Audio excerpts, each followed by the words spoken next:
The Poison Shred Druid is actually the best Druid build in-game to face the new content Abattoir of Zir. Thanks to Poison Shred, the Druid has an absurd high damage output potential. But why? Thanks to their aspect, the Blurred Beast, because of the mechanic double dipping, will apply most of our damage aspects 2 times, and this is the reason for the huge damage we can deal with aspect of the Blurred Beast. Also, the Tears of Blood Cleave gets also double dipped, will be applied 2 times, so this is a crazy damage multiplier. The content creator Ace of Spades is kinda the founder of this meta build, is currently working on a 25 Abattoir clear with a much lower cleave level than others did with level 25. So props to Ace of Spades, he's a really great Druid, Diablo 4 content creator, and I will link his video in the description. I'm playing kinda different version of this own. As I showed you in my last video, I tried to push into the Abattoir of Zir with companions. You will need the uber unique Andariels Visage.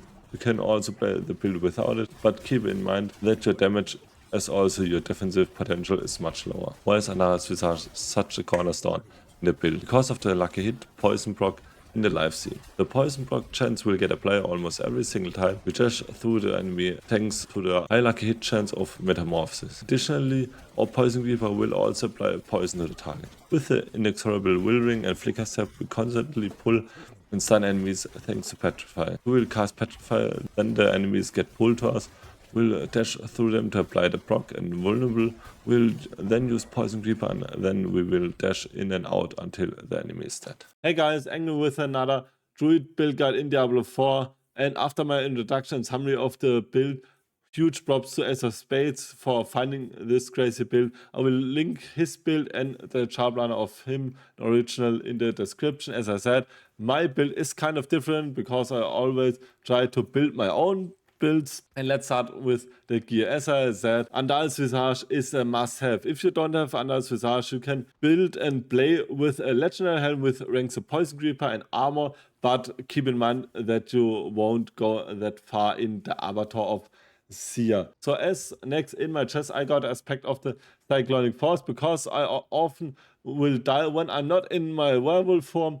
And with the aspect of the Cyclonic Force, I will be on my 95% damage from physical cap. You can also write in the description if you have another and better defensive aspect, because I am not playing with a basic shield, so I can't take advantage of the aspect of might. Also, with the affixes, try to get maximum life, total armor, damage reduction, and damage reduction against poison enemies or damage reduction from close enemies. So for the gloves as next, take the Shepherd's aspect, and for the affixes, go with crit chance, lucky chance, and attack speed.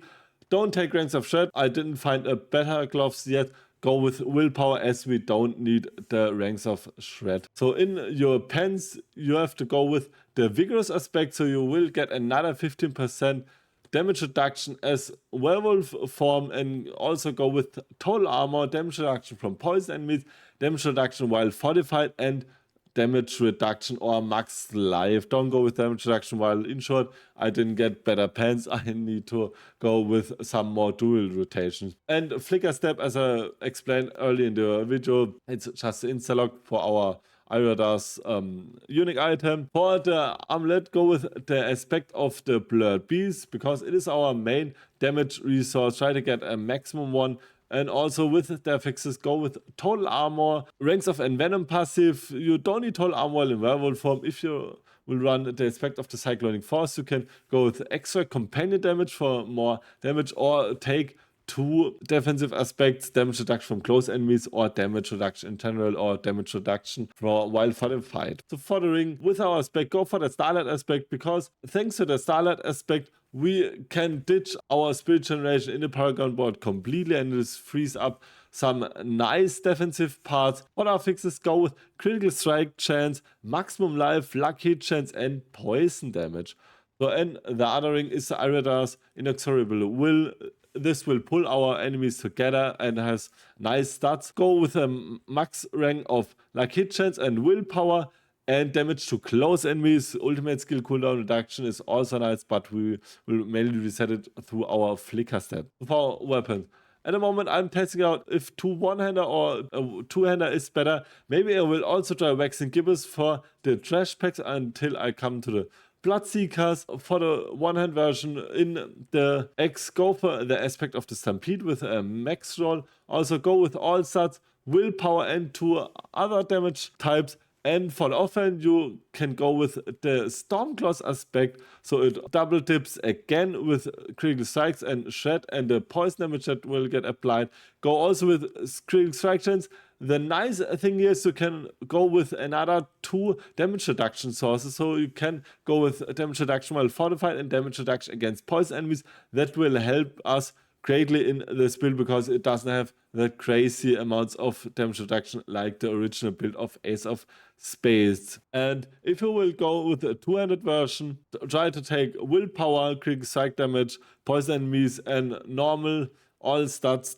But I think the 2 one-handed version is better. Maybe you have slightly less damage output, but you have definitely more defensive. So for the champs, go with a maximum life in your armor pieces, and on your necklace and rings go with the diamond and try to get here max res.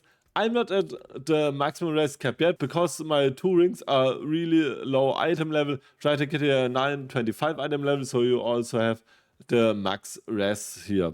And for the weapon and offhand, go with the Smaragd, so you will get critical strike damage to vulnerable enemies. For the Vampiric powers, go with Resilience, because if we get low on life, we have a nice bunch of damage reduction. Also go with Feed the Coven, so we get another multiplicative damage boost and nice source of spirit regeneration. Also go with Flowing Veins for more damage over time when the enemy is affected by Vampiric Curse. So as next, go with Brand of the Week, so our enemies are vulnerable while they're affected by the Vampiric Curse. Last but not least, and our most important one, is Metamorphosis. So it will apply our Vampiric Curse and the other crazy damage multipliers, and it is the main damage resource of our Andariels Visage because of the high luck hit chance. For the spirit boons, go with Weariness. Next, for Scythe Talents and Iron Feather for more max life and more crit chance.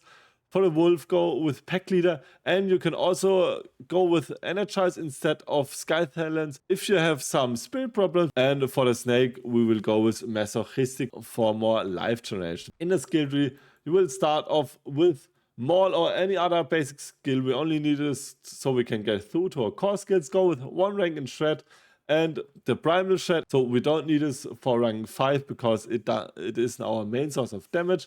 Also go with 1 point in Heart of the Wild, so you can take 3 points in Wild Impulses for more core skill damage, 3 points into Predatory Instinct for more crit strike chance against close enemies, and 2 points in here so you have more movement speed.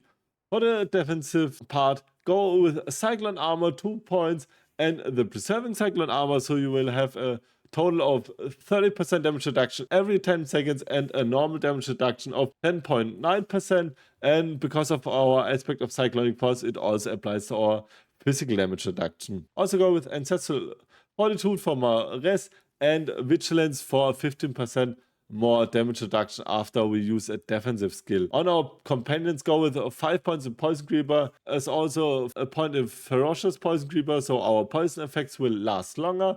3 points in Call of the Wild, 1 point in the Wolves, as also 1 point in Ferocious Wolf Pack. It gives us a nice little 45 bonus. Also go for Ravens and a point in Brutal Ravens, so we get in total 2 additional Ravens for 40% more core skill damage. And for the Wrath skills, go for Neurotoxin and 1 point in Toxic Claw, so our enemies get poisoned and slowed if they are affected by critical strike from Shred, and 3 point into Envenom. This is multiplicative damage. Blizzard still didn't change the +2% in the tooltip. On our ultimate skills, go with Petrify, as also Supreme Petrify will get another nice layer of resource generation and this additional great damage. And go with this combi, 3 points into Quick Shift for more damage after we shapeshift, 3 point in Heightened Senses for more damage reduction, and 3 point in Natural Fortitude for more Fortify. And the last part, go with Awesome Strength.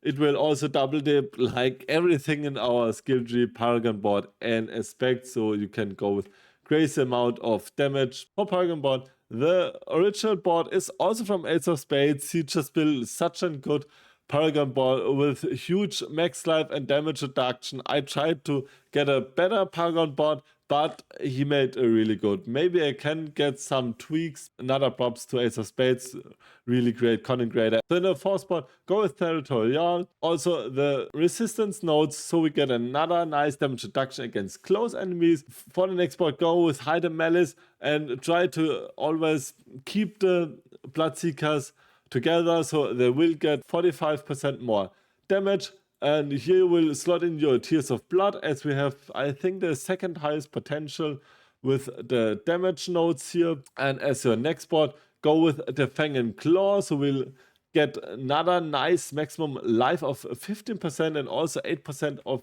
your rare node. So for the next spot, go with the Ancestral Guidance, so we'll get more damage after we spend 75 spirit. And here you can go for Tracker. Also, you have to take all of the resistance nodes here, so we get max raise.